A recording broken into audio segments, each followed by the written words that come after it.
ผู้ปกครองแห่น้ำมาบ่ทันเพิ่นแห่ก่อนเพิ่นเชิญก่อนมาบ่ทันอันนี้กำลังตั้งขบวนเชิญจุงเชิญนั่นไม้ออกเด้อทุงเด้อ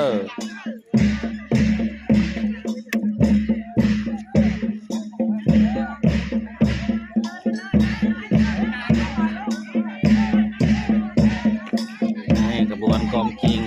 กองแห่จะได้ออกไปก่อนในกระบวนธงแล้วก็ธงซาวาธงซาวาหรือว่าธง20 วานั่นแหละ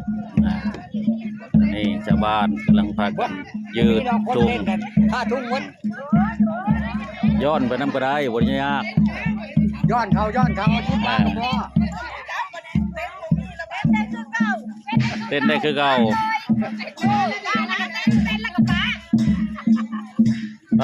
จัดเต็มมาเลยเนี่ย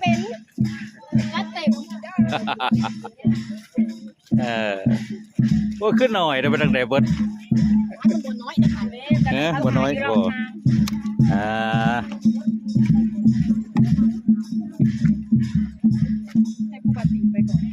เอาไปเลยมาขึ้นรถไหมนี่ขึ้นรถไหมขึ้นไหมขึ้นกับหลวงตาไหมนี่นะเร็ว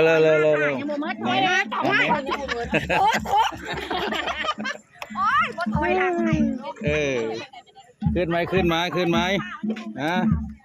นี่มาขึ้นกับหลวงตาเนี่ยมาเร็วนี่นั่งเลยนี่โอ้ยมันย่านรถเลยนะมันบ่อยากไปน้ำหลวงตาตอนนี้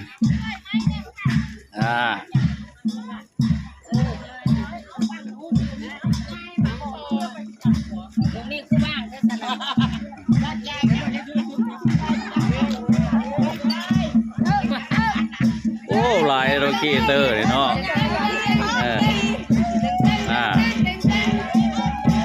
นี่แห่ธงซาวา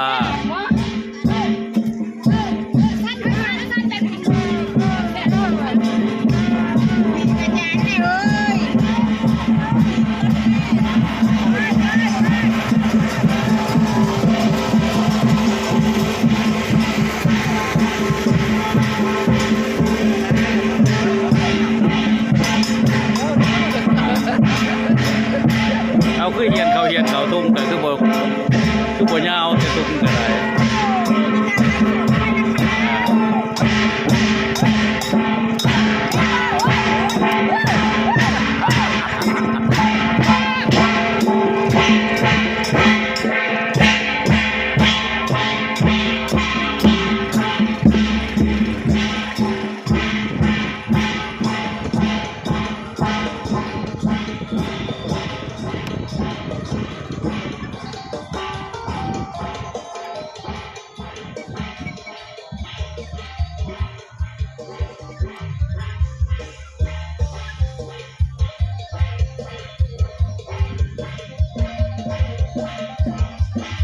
อันนี้แห่ธงซาวากำลังเดินทางจากที่ไปอัญเชิญพระเถระหรือว่าพระอุปคุตที่หนองน้ำมาปกปักรักษาในงานบุญมหาชาติวัดอัมพวันบ้านดงยางในวันที่12-14 เมษายน 2568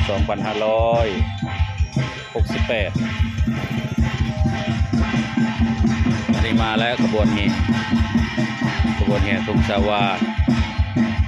มีกองจิงนำและกะผ้าธงพุทธบาท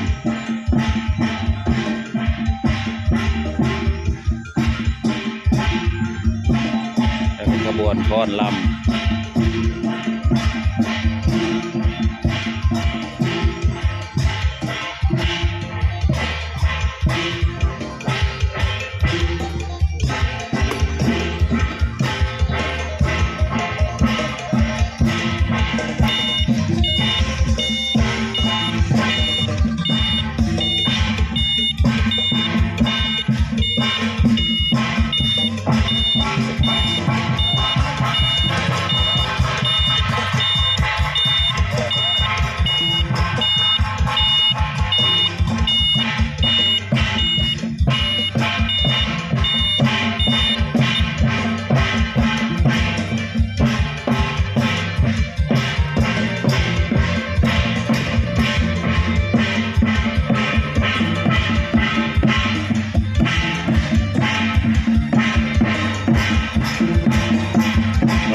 บ้านตรงยางโอ้ใส่กระติกมาพร้อม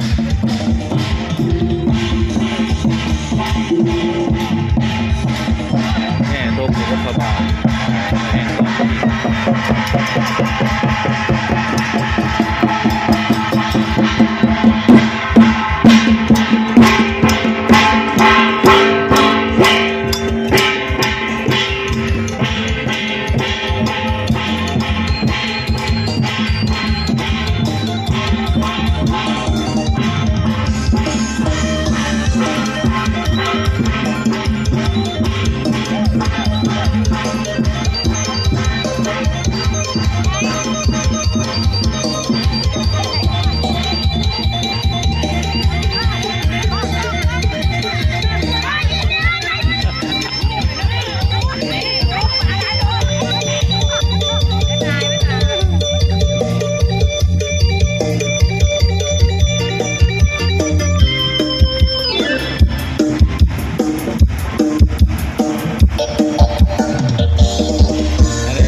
ไปก่อน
ในขบวนแห่ธงสาวากำลังสิเข้ามาในบริเวณหมู่บ้านไปแห่ที่ท้ายหมู่บ้านของบ้านดงยางไปอัญเชิญหรือว่ากราบพระราชทานนิมนต์พระอุปคุฎมาปกปักรักษาในงานเพื่อให้งานบุญประจำปีหรือว่าบุญมหาชาติของวัดอัมพวันเป็นไปด้วยดีไม่มีเหตุเพศภัยต่างๆที่สิมากำกายหรือว่าเฮ็ดให้งานราบรื่นตลอดทั้ง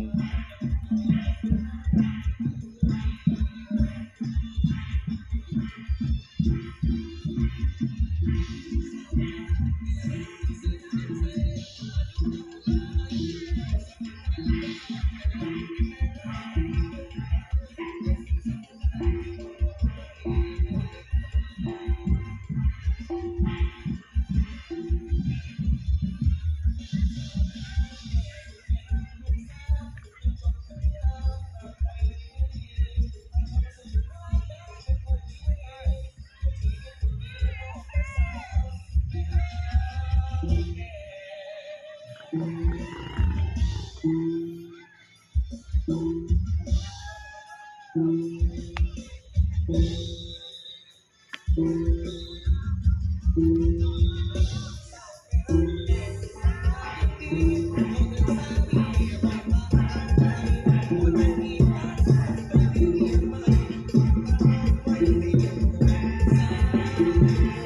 บวนคล้องขบวนกองโฮลีได้ไปกับลักษณะนิมนต์พระพุทธอยู่ใต้สะดือทะเลสมุทรนามว่าอยู่ใต้ทะเลก็ได้อัญเชิญมาปกปักรักษางานบุญมหาชาติ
โอ้ยบ่ได้ย่านน้ำพูดน่ะแต่พี่ก็เตรียมน้ำไว้เหรอไปปะแล้วอย่าโนด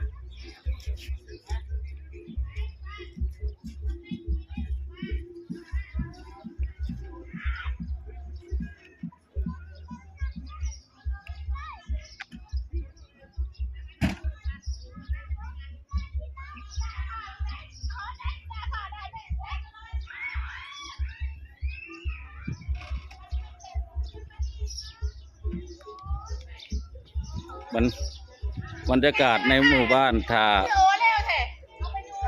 ารอโอ้แมงมะลีแม่ไข่ก็มาด้วยนี่นะ เดี๋ยวมาจักหน่อยบ่ได้นี่นะสิฮอดแล้วได้นี่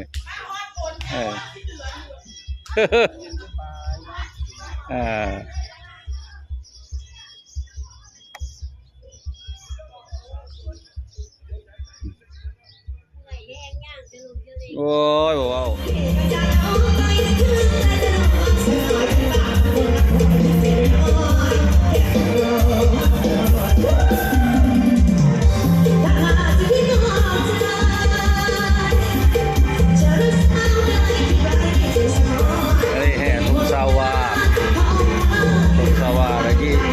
20 วา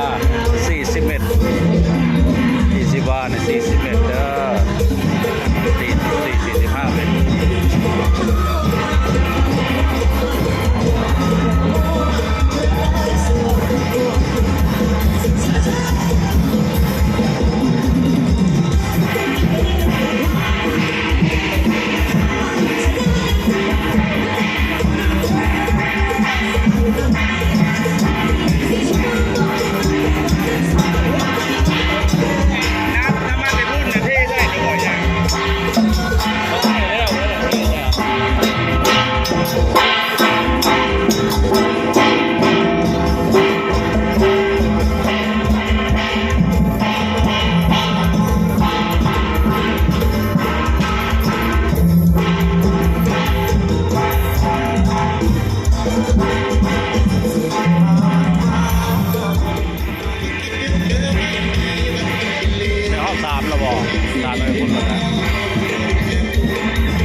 ศาลาการเปลี่ยน3 รอบวันนี้ก็จะได้เชิญเป็นเรียกว่ากราบรัตนานิมนต์มาสู่กุฏิรับรองที่ได้จัดเตรียมเอาไว้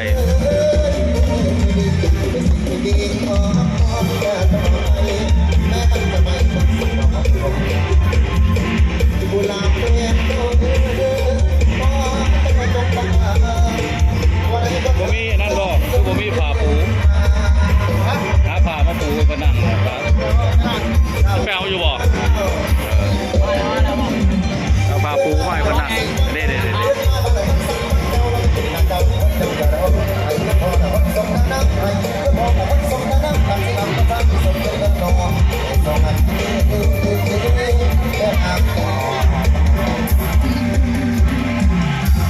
ปักหมดใจที่หอดปักหมดใจที่หนึ่งครับก่อนสะกอนอีแม่ก่อนสะกอนดวงใจเธอไปเลยเอาอย่างทั้งหมดทั้งวันเป็นคนนำคุยใครนั้น กราบรัตนานิมนต์พุทธอยู่ที่กุฏิศาลาที่ได้จัดไว้ในของวัดนภวันแด่เชิญมาปกปักรักษาในงานเพื่อบ่ให้มีเหตุเป็นภัยต่างๆที่จะมาก้าวก่ายในงานตอนนี้ก็ได้กราบรัตนานิมนต์เพิ่นมาฮอดแล้วฮอดวัดนภวันแล้วก็จะได้ปกปักรักษางานเป็นในของเฮา ต้องกระถาเดินลงเดี๋ยวลงทางผู้ช่วยคามเพิ่น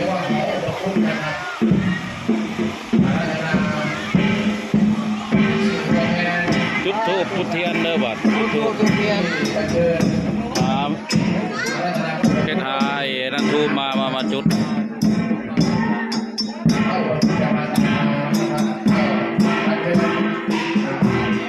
พัฒนาบริหารที่เขาอบรมภายในวัดนะครับเพื่อปกปักรักษาครับในงานบุญพระเวทนะครับบุญใหญ่บุญมหาชาติประจำบ้านเดียนะครับวัดอัปวันประจำปี2568นี้นะครับพี่น้องชาวบ้านอันนี้มีเสาตั้งมันบ่ไปหาตั้งไว้ก็ได้พุทธฝังไว้ก็ได้เนี่ยขึ้นไว้ศาลาก็ได้ลูกปัดเอามาเต้งที่หัวไว้แยกหัวน่ะเต้งหัวไว้การหาเพื่อให้ทุ่งชาวาเด้อบัดนี้เด้อปลอดภัยและพลาดอุปสรรคในการจัดงานในครั้งนี้นะครับงานบุญใหญ่บุญพระเวทนะครับพรุ่งนี้นะครับเราก็มีบอกกระถางทูบหาทูบมาจุด3 ดอกที่จะเชิญแต่อยากจะมีพิธีอะไรต่อยกทุ่งชาวาพระอาจารย์นะครับเจ้าอาวาสนะครับแต่ว่าจะต่อไปนะครับรอกันเด้อรอกันเด้อโจงเด้อครับจับโจงเอาปุ๊บทุ่งชาวาแล้วเรียบร้อยก็คือว่าเป็นอันเสร็จพิธีในวันนี้เด้อเรียกว่าเสร็จพิธีในวันนี้มื้ออื่นเป็นจะได้แห่อบสมเด็จพระสันดรต่อพระสุวรรณสู่เมืองหรือว่าไปอัญเชิญพระเวทอยู่ของพิธีมงคลเด้อตอนนี้ทางตนเต้นได้กับพร้อมทางญาติพี่น้องกำลังร่วมใจกันที่ได้ยกทุ่งชาวาหรือว่าลม20 วาคือ45 เมตรเนาะก็เป็นประเพณีของอีสานของเราที่ได้สืบทอดกันมาตั้งแต่โบราณก็ได้สืบกันมาเรื่อยๆจนมาลูกมาหลานเนาะบุญเปรตบุญมหาชาติในที่นี้ทุ่งเป็นสัญลักษณ์ เป็นสัญลักษณ์ในการที่ของเรามีความสามัคคีปรองดองในบ้านในชุมชนของเราแต่ก็ต้องใช้ความสามัคคีทุ่มนี่กับเปรียบเสมือนสัญลักษณ์ของตัวองค์สมมาพระพุทธเจ้าเด้อเอาได้พากันถือนับถือศาสนาพุทธเนาะนี่ก็เป็นสัญลักษณ์ว่าเรามีความสามัคคีความรองร่วมกันในการมุ่งทุ่งยกคนเดียวคนอื่นได้เนาะเพราะว่าไม่ไผ่เบิดลำไผ่ยาวเบิดลำทุ่งกันตั้งว่าทงภาษาลาวเราเรียกว่าทงภาษาอีสานเราเรียกว่าทุ่งน้ำซอยกันเด้อซอยกันโอ้มีเอาลงทานลอตเตอรี่อยู่เลยครับ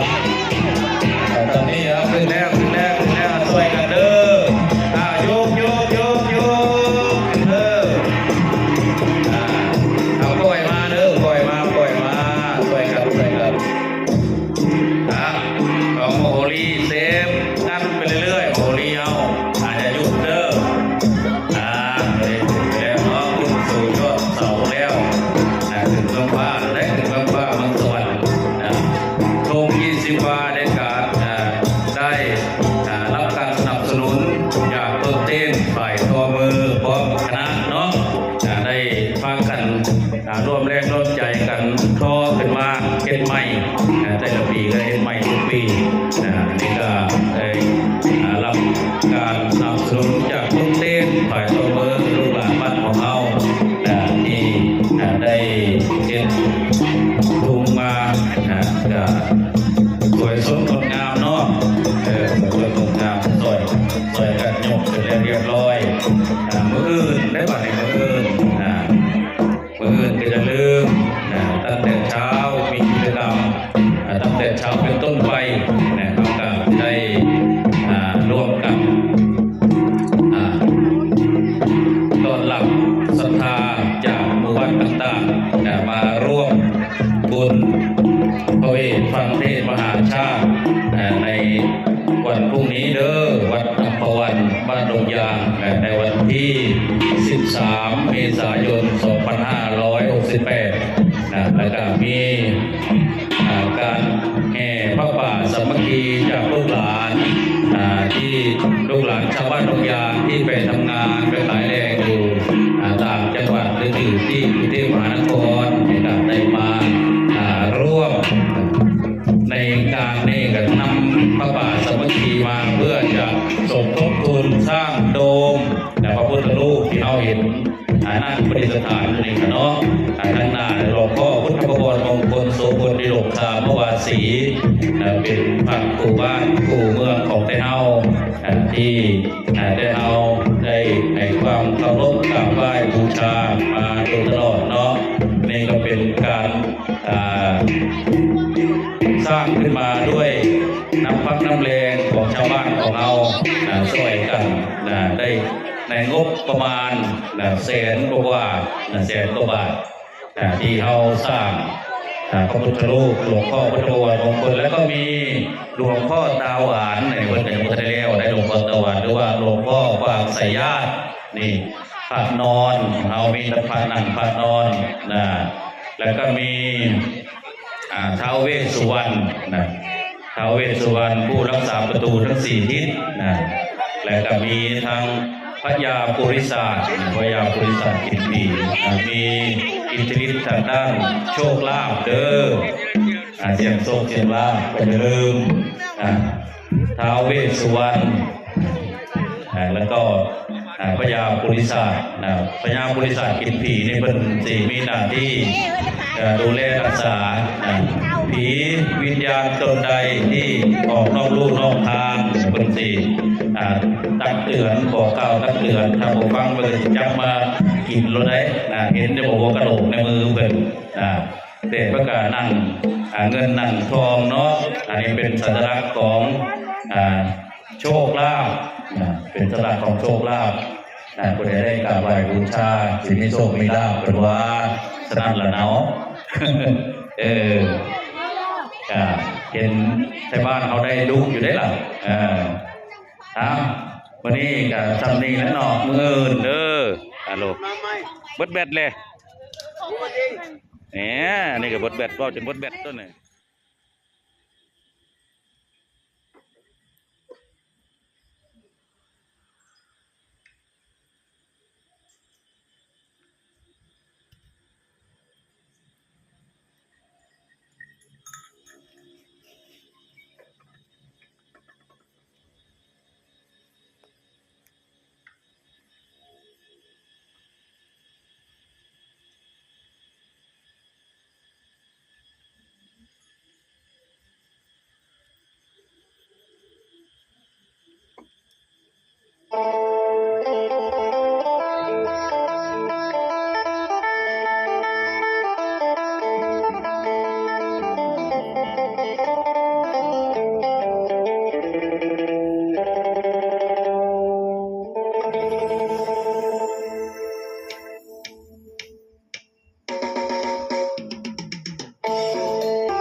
Thank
you.